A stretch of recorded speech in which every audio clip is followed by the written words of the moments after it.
put that coffee down. Belfort's a great salesperson. Mm-hmm. I don't like his methodology, but he is incredible. Mm-hmm. And so he just hammers this dude, just gets after it, and the guy just fucking does the deal because he just can't not. Tease that out a bit for me. Like, how is it that he's good at it, but you don't like his methodology? Like, open that up. What does that mean? Well, you can, like, just because you're good at something doesn't mean it's translatable. Okay. Right? Like, if I tried to systemize what Marco does, it's very difficult. Sure. Now, he uses NEPQ.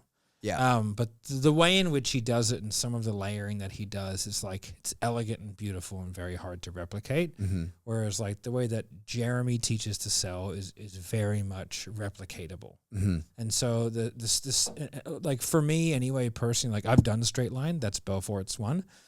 It's good and it gives someone something to deal with. It's just not exact enough. Okay. You know what I mean? So it's like, it's a good, to me, it's a decent interim way of doing things until you find a really precise process. Okay. You know, like, and you might take straight line and then you might develop that into your own thing when you've been in an account for a while or selling something where you can make it your own. But for me, like the problem with it was, I was like, yeah, I get it, but I'm still relying on my sales acumen. Yeah. You know, I'm taking someone through a pretty wishy-washy process, which is like fastest way to here and here is a straight line. Mm-hmm. That's his sales, like straight line. Okay. Right? That's what it is. It is that simple. It's not. Okay. It's not rocket science. Yeah, yeah. And he's gifted. Yeah. He's gifted. Yeah. Jeremy's not gifted. Okay. Well, he is probably the greatest. Gifted in a separate way. He's gifted in a way where he could break it down. Mm-hmm. Right? And like when you can break down a process step by step and not have to yell and scream and go rah rah, get your mindset together. When you can break it down the way that he does, or sometimes the way that I can in certain situations, it makes it easier to learn and adapt. Mm-hmm. That's why I like the methodology of NEPQ, because I can be hungover and I can do it. Yeah.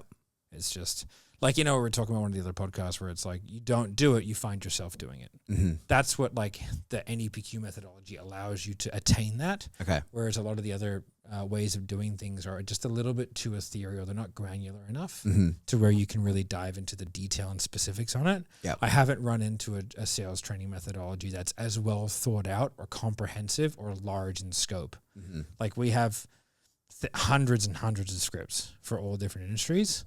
Like, and then we have stuff in the portal for everything, you know, which I think is why like we have eclipsed most sales trainers, because our TAM, like our total accessible market, is just much bigger.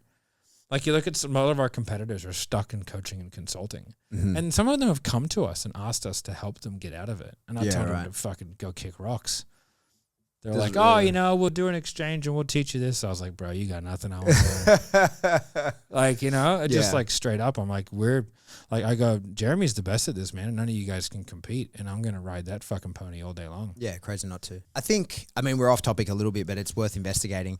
Do you think that the system is so much better, or do you think it's because he's kind of figured out how to break it down and teach it in a way? Like, do you think if Belfort spent as much time systemizing it and writing the scripts and really coming to understand it, break it apart and be able to teach in that way, it could be as effective? Probably. Because I think that's one of the things I see, not just in sales training, but like sort of across training in general, is people who really are really good on the tools often do things that they're unaware of themselves. Yeah. Like I got asked one time, you know, like when you look at, say in my space in dog training, there's people who, most people teach everything that they have to teach, right?